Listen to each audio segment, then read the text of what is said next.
کربلا کی لڑائی ایک دردناک بلیدان۔ سن 61 ہجری 10 محرم کو امام حسین رضی اللہ عنہ اپنے 72 ساتھیوں کے ساتھ یزید کی ظالم حکومت کے خلاف کھڑے ہوئے۔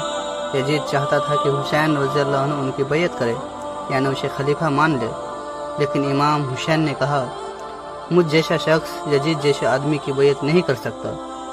نتیجہ ان کے خلاف فوج بھیج دی گئی، پانی بند کر دیا گیا اور کربلا میں 3 دن بھوکے پیاسے رکھ کر انہیں ایک ایک کر کے شہید کر دیا گیا۔ کربلا کے بعد واپسی کی شروعات۔ جب امام حسین اور ان کے ساتھیوں کو شہید کر دیا گیا تب یزیدی فوج نے مہلاؤں کو گرفتار کر لیا، جن میں حضرت زینب سیدہ سکینہ اور دوسرے اہل بیت کے شامل تھے۔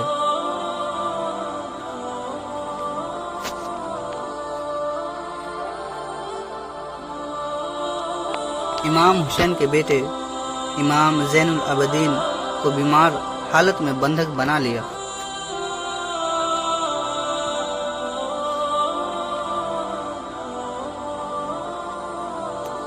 اور پھر ان قیدیوں کو کوفہ اور پھر شام یعنی دمشق سیریا کے درباروں میں گھسیٹ کر لے جایا گیا۔ اب دیکھیے اس واپسی کے 3 حصے جن سے بہت کچھ سیکھنے کو ملتا ہے۔ قیدیوں کی سفر، درد کی انتہا۔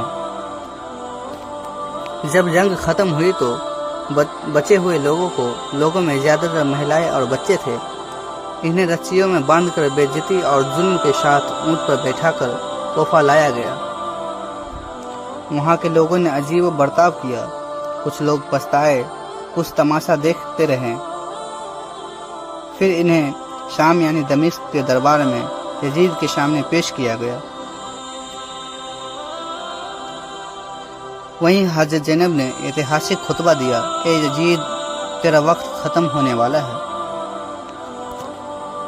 ان کے بعد یزید پر جب لوگوں کا دباؤ بڑھا تو ان سے ان قیدیوں کو رہا کیا اور کہنے لگا میں نے یہ سب نہیں کیا۔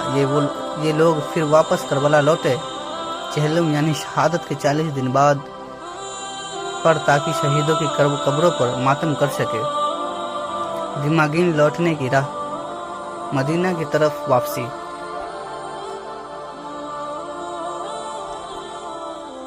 کچھ لوگ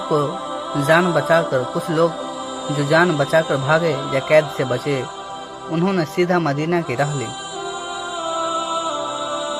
مدینہ میں امام حسین کے پریوار کا گھر تھا، جہاں ام المومنین ان کی ماں تھی، جو 4 بیٹے کو کربلا بھیج چکی تھی۔ جب انہیں خبر ملی کہ ان کے 4 بیٹے عباس، جعفر، عبداللہ، عثمان شہید ہو چکے ہیں، لیکن پھر بھی انہوں نے سب سے پہلے پوچھا میرے حسین کا کیا ہوا؟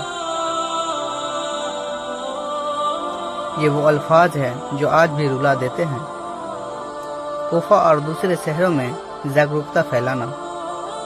کربلا کی اس گھٹنا سے لوگ گہرے صدمے میں چلے گئے، خاص کر کوفہ کے وہ لوگ جنہوں نے امام حسین کو خط میں لکھے تھے پر مدد نہیں ملی۔ جب انہوں نے اہل بیت کو قید میں دیکھا تو انہیں اپنی غلطی کا احساس ہوا۔ اس کے بعد آندولن شروع ہوا جس میں توابین کہا گیا، یعنی توبہ کرنے والا۔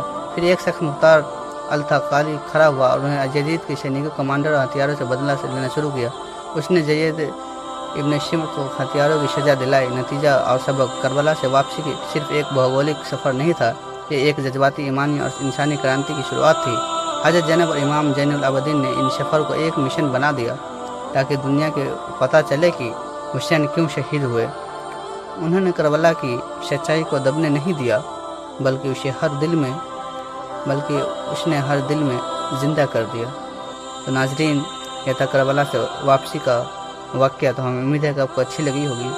ملتے ہیں کل اگلی ویڈیو کے ساتھ، تب تک کے لیے السلام علیکم ورحمۃ اللہ وبرکاتہ۔ خدا حافظ۔